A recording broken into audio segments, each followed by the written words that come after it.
তার হচ্ছে যে ছোটবেলায় তার হাত ভাঙছিল, হাত ভাঙা পরবর্তী ভালো মতো চিকিৎসা নেয় নাই, না নেওয়া পরবর্তী তার হচ্ছে হাতটা পুরোটা একদম গান স্ট্রোক ডিফর্মিটি বলে, গাদা বন্দুক বলে, যে গাদা বন্দুকের মতো। আমার পাশে সুন্দর একজন ছেলে আছে, স্মার্ট একটা ছেলে, তার নাম হচ্ছে রিদওয়ান।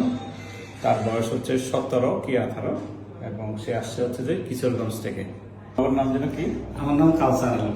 কাউসার আলম, বলেন তো বাবা। কিশোরগঞ্জ অষ্টগ্রাম থানা। আমরা আসছি, আমি অনেক জায়গায় গিয়েছি চিকিৎসার জন্য, প্রায় 1 বছর 1.5 বছর ধরে ঘোরাফেরা করতেছে। ঢাকায় গেছি, সিলেট গিয়েছি, আমার নিকটকর্মী আরো অর্থোপেডিক ডাক্তার দেখাইছি, কিন্তু তারা, আমি একটু গরিব মানুষ, তেমন একটা ধনীও নয়, কিন্তু তারা টাকা পয়সা খুব বেশি মোটা অঙ্কের চায়। তাই বলে আমি করার সাধ্য হয় না, কিন্তু আপনার সাথে আমি কথাবার্তা বলে খুবই ভালো লাগলো। তাই ভালো লাগাতে আমার খুবই ভালো লাগছে, কিন্তু এত কম টাকায় যে আমি অপারেশন করবো কল্পনা পাই। এই যে আমাদের এলাকাতে করলে 1.5 থেকে 2 লক্ষ টাকা যেত। আমি নয়ন স্যারের জন্য আমি দোয়া করি, আর যাই হোক আমি আরো দোয়া করি উনি যেন আরো বড় মাপের মানুষ হয়। আলহামদুলিল্লাহ। সন্তানের জন্য আপনারা দোয়া করবেন, আপনারা সবাই।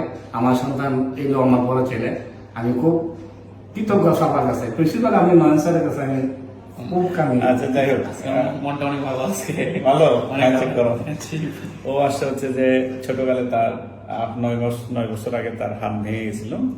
তো ম্যাল ইউনাইটেড সুপ্রাকন্ডালার ফ্র্যাকচার ছিল, হাতটা একদম গাদা বন্দুক যেটা আছে, কিউবিটাস ব্যারাস ডিফর্মিটি ছিল, শর্টগানের মতো হয়ে গেছে। তো সেটা তারা কারেকশনের জন্য আসছে, আমরা কারেকশন করে দিয়েছি।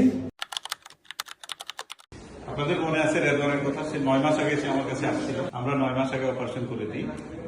এখন আসছে হচ্ছে যে খোলার জন্য অপারেশনটা, ঠিক আছে না? জি, করতে পারে, ভালো সবকিছু ভালো। এখন আল্লাহ দিলে পুরোপুরি সুস্থ।